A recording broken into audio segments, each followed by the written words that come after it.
Hello and welcome to the show. Last couple of days has been hectic in South Africa. Everyone's talking about SONA, the state of the nation address for 2017. Some people have been making various comments around the country. We've been watching that. I've been reading lots of that. I've been looking at the YouTube videos. I've been looking at the visuals that came from Parliament that night. A lot's happened. I think a few days after things has happened, people has had time to digest and try and understand their thoughts, their emotions, how they feel about things, and I think it does boil down to us South Africans. So we have questions for members of Parliament, and Nazier Paulsen is here from the EFF. The EFF has been at the center of all of that. How you perceive that and what your thoughts about that, I think for now, is important to us. We want to just open up and understand the perspectives that's happened there. I need to clear my position. My position is one with no thought and idea. I don't have a perception at this point. I'm merely trying to understand what has happened that night and what the implications of that night is, and does that spell anything else? I decided to call this show Who Are the Men in White? That's only one of the questions that I have for Nazier later on. Nazier, welcome to the program. Thank you very much. So let's get started on the humanistic aspects, as I always call it. You came in here this morning with a neck brace, and I see you still wearing the wrist brace. Tell us a bit about that. Obviously you're wearing that for a reason. Things has happened that night. But I know that you're a politician. You're going to want to take me very fast into, and we're going to just have a very casual chat this morning. I must tell my viewers, I decided not to be in studio today, but in my office, because I felt that this requires a casual chat about serious business. And sometimes we need to do that. But you as a person, I know that you're going to shoot off into politics. I get that. That's what politicians do. But I want to understand the humanistic aspects and experiences before the political drama all starts. So I want to just take you back to that night. You're really wearing a neck brace, which you took off for the show, and you wearing that wrist brace. You talk about injuries, and when people get injured, I can tell you outright from a psychological point of view, when people injure you, no matter what it is, it's personal. Yes, Faizal, it is very personal, and if I must relive those moments when I'm on the ground, someone's got his knee on my neck and is trying to wedge my head off, it's very traumatic. There's a violation of personal space in all of that. Yes. And those people didn't come there to fight, they came to do harm. I know when someone comes to fight, you hurt someone and you retreat. These people kept coming at us. We were on the ground and that wasn't good enough. They trampled us, and even when we got up, we were shoved out by the door. They tried to shove 31 MPs out of the door at the same time. Now that is violent. That is aggression. That's the word I'm looking for. Do you think that security was just doing their job? And we're going to talk about the status of that security and who they really are later on, if you know who they are. Do you think that they were just executing their job like anybody in the shopping mall that needs to keep the mall in check? Or do you feel that in that chaos that there was an aggression that seems like it was driven by something else? Yes. Faizal, if we look at those men in white shirts. We normally talk about the men in black, but we now see the men in white. We wondered for many years who they were. Yes. The men in white shirts, if you look at them, none of them are your average security guard or policeman. They are in excellent physical form. They are trained for a specific purpose. And that purpose is not to maintain law and order. That purpose is to maim, to hurt, to injure. Do you believe that they were there to teach you a lesson? Faizal, if I go back to 2014 when EFF first entered the National Assembly, and the number of white shirts present compared to now, it was over 100 of them. for 31 MPs. No, I'm not very familiar with you now using the word white shirt, and so it looks like this is a very specific brand of people. Who are they in your view? These are the people that are hired by the Speaker of the National Assembly. So they're hired by the Speaker? Or by Parliament, whoever. Mm. But they are hired for a specific purpose. Mm. They are hired to injure anyone who's going to oppose the way things are being done in the chambers will be dealt with in a certain way. In a swift manner to get rid of the problem. Yes. So the issue is, do you believe the brief is just get rid of the problem? Yeah. I think they are mercenaries. Mm. Anyone that's hired to hurt and to kill is a mercenary. This is not we mustn't use the term parliamentary protection services. Protect who? Mm. Surely I'm an elected public representative. I'm also entitled to protection. What protection do I have? Mm. These people are hired to hurt me, to hurt my comrades. Mm. To Yeah, I think you mentioned something very critical now. You're not a guy that came in from outside that decided to steal the light bulbs, to smoke something, or to do harm to somebody, or grievous bodily harm. You are a member of that very house. Exactly. And elected so. The EFF was voted into the National Assembly by over 1.1 million people. So we carry a mandate of 1.1 million people. Mm. So you've got to respect the wishes of 1.1 million people. There are many people there that have differing ideologies, and we respect them based on the mandate that they carry from their voters. So we afford them that respect. So why does the ANC, the Speaker of the National Assembly, Baleka Mbete, not respect the mandate that we carry of 1.1 million people? That if we are doing exactly what we were elected to do, to oppose what we consider an injustice, and when we oppose that injustice, because it goes against the ANC, because it goes against a president, a disgraced president, we are dealt with in a certain manner. All of this is to protect one man, a disgraced president. Nazier, I'm looking at trying to reflect on the actual, again, the humanistic aspects and the psychology and the sociology of going into the environment of Parliament. So we had the rest of the country sitting back, perhaps anticipating chaos for some people. But let's just take that from your perspective in two different ways. The first way is, what is your experience or what's the feelings that you get when you walk into Parliament knowing that something might happen, and when that happens, that might turn out to be very violent? That's the one component. The other one is, do you guys plan this all as EFF? Thank you very much, Faizal.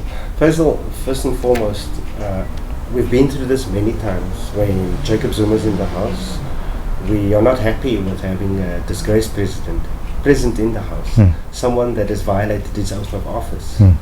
And we are going to object to that. That goes without saying. We'd object to any person occupying that seat of the presidency that has violated that very seat, that very office. So we are not going to accept it. So we know that they feel that we must just accept, by virtue of the sheer majority, that they choose to keep such a person there, which is a betrayal to the very people that have voted for the ANC. The ANC, when they promised voters that they will run a corrupt-free government, and have gone there and have protected a corrupted president, we are telling them, you've betrayed those very voters. You, by virtue of your sheer majority, you're always going to block any impeachment debate. You are going to block any vote of no confidence that we table against Jacob Zuma. By virtue of your sheer majority, you will beat us. and that's a betrayal to voters. If so, we know what to expect when we make that objection. But talk to me about walking through the corridors, going into the assembly area. What goes through your mind? Are you mentally preparing? Are you telling yourself that this is going to be a fight, and I'm physically going to get injured today? I need to try and understand what goes through your mind. We've had many of these experiences, so we know what. You speak about 7 times. Quite a number of times since 2014. I've been there since June 2015 in the National Assembly, because I served in the provincial legislature. So what happens is that they come into that house, these men in white shirts, these mercenaries, they come to beat us up.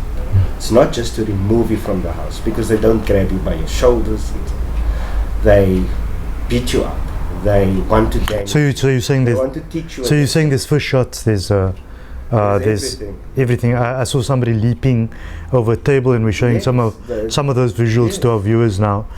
People leaping over tables. There's a guy that looked very. He was wearing a suit. He looks like he's part of all of that. Who is he? He's the I can almost imagine it's the guy with the black jacket. He's the head of security. Oh, he's the head of security. And he's the one. He looked like he was on a mission there. Their mission is to injure, to hurt. They've been walking through this corridors or leaving our offices, leaving our caucus. It's a very somber mood. We know what we are in for. It's like entering a den of lions. Question that came in from social media is, and I'm not going to mention the viewer's name on this one because the person's using an alias, but if you're not using an alias, I would quote your name, but I wouldn't quote an alias.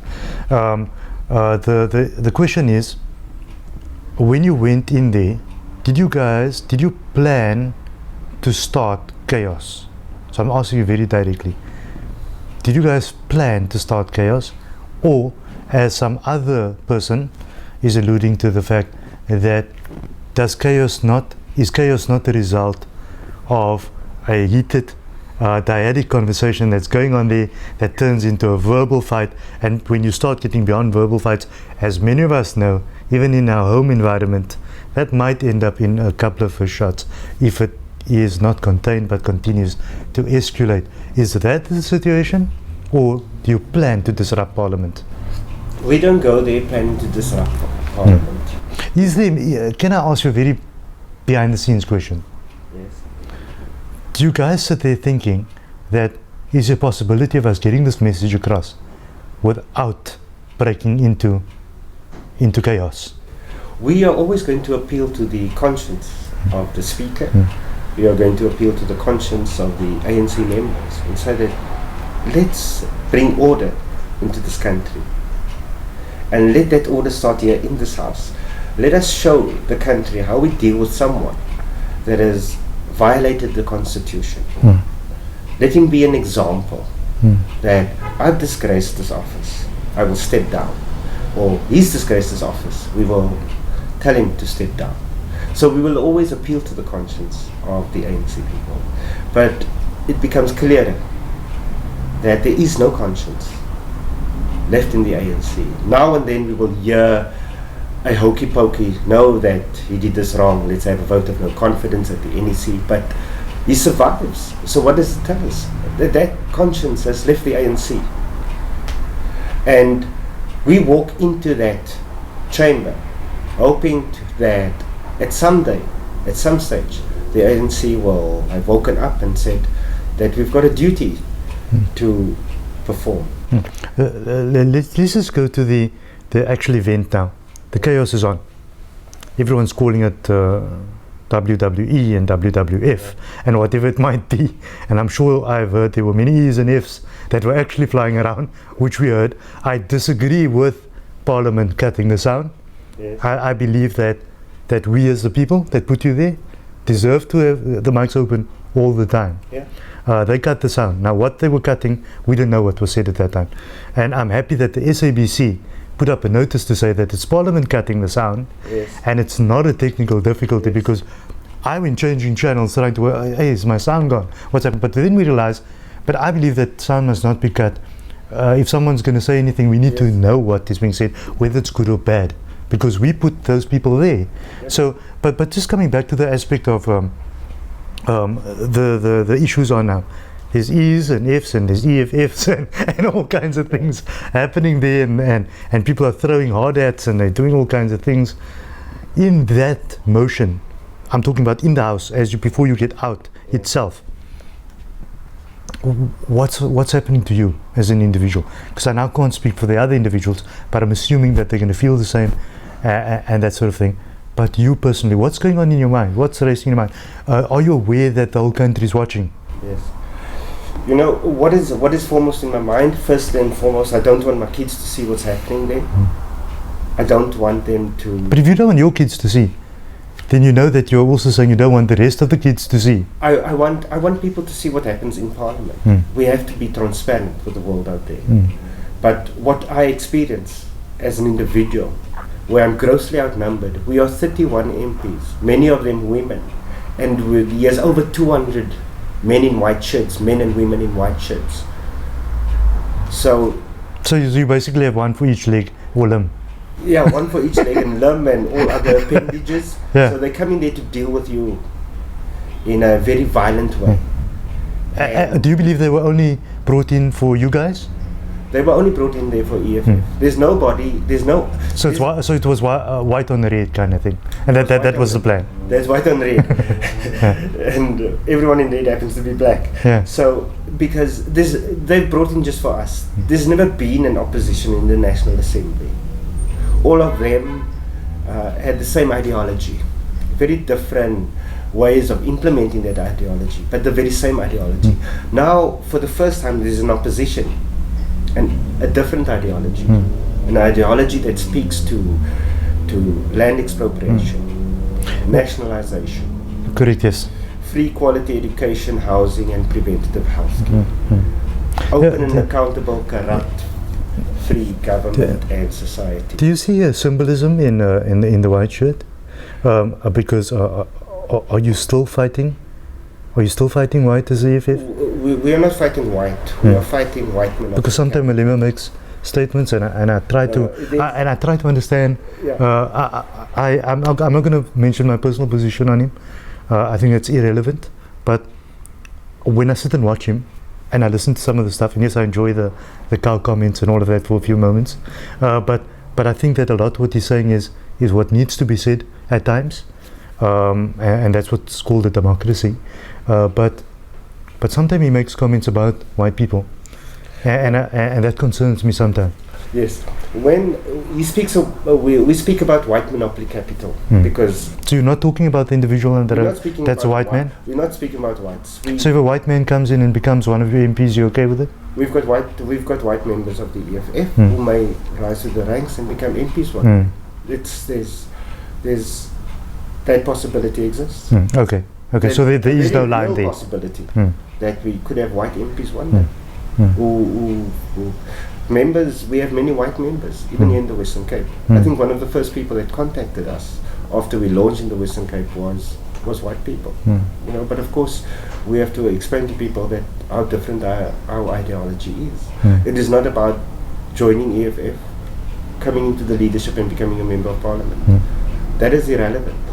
To us it's about, we believe that were we to attain economic freedom, you wouldn't worry about becoming a member of Parliament. In fact, member of Parliament is not a way of becoming rich, not in the EFF. Whatever money you have left, you will use in the execution of your organizational responsibilities. It is not money that you will go and buy yourself a fancy car or mansion. We are not about that.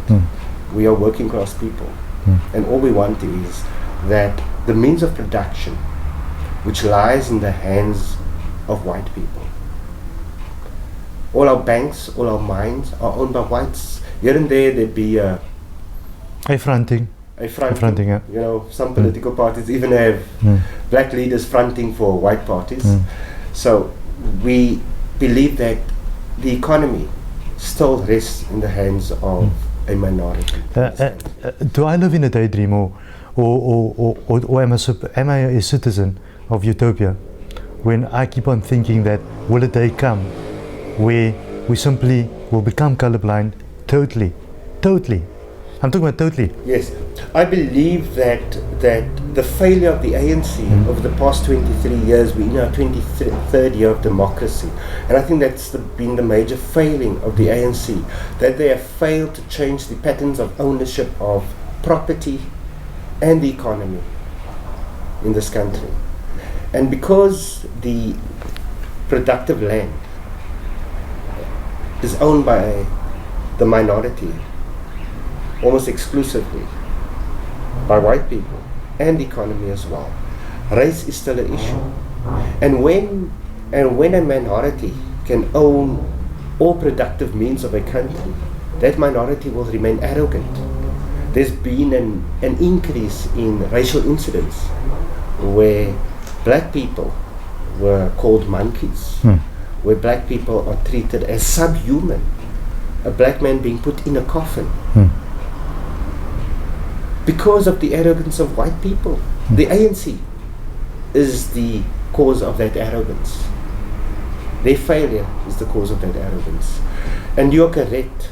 Were we to address those structural problems in society as to who owns the productive land, who owns land in this country, who runs the economy, there would not have been that arrogance. Would have been closer to that utopia where blacks would be seen by white people as being equal citizens. Nazier, I think I'm getting into understanding the political framework that and ideology and philosophy, and I get all of that.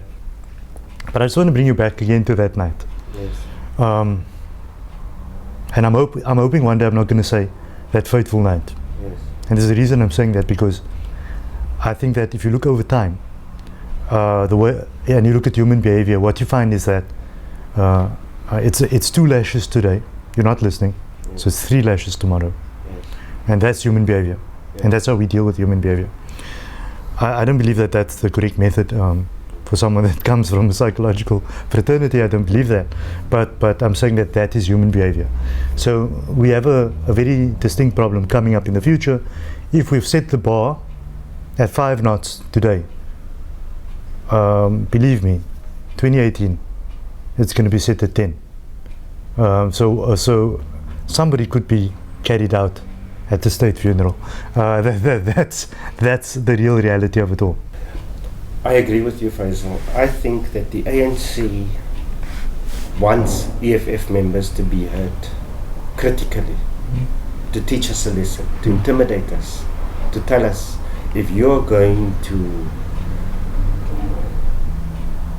exercise this form of resistance within the house, this is how we will treat you. Some of you will even land up in hospital. Worst case scenario, some of you will even be buried. But we are resolute that we believe what we are doing is in the interest of this country. That this country is now seeing what the real ANC is like. It is not a country that fought for the liberation of all people. It's a organization that is there to enrich themselves. But just in a 10-second conclusion, as you guys left the building, look, I'm all up for people being jolly. I love people laughing, I love people smiling. But I suppose that when you have an entire nation that is confused about something that has just happened, Jacob Zuma giggled as you guys just left. What's your thoughts about that? I'm not surprised. Jacob Zuma. Well, we heard it just before he started delivering the address. Finally, he giggled first, the usual giggle, which we're showing our viewers right now. Yes. Well, Jacob Zuma knew what EFF members of parliament endured in that scuffle. He knows what those people did to us. And this is what he's telling the world. This is what he's telling South Africans. This is how I can deal with any of you. Nazier, we've reached the end of this episode. Are we going to come back to our viewers on the next episode that follows up after this and continue this discussion as we get very deep into the issues that happen at SONA, some of the EFF's ideologies, philosophies that they wanted to communicate through this program. I state again for the record, I don't have a position at this point at all, but I'm just there to try and understand what happened on that night, and are we gonna one day call it that fateful one.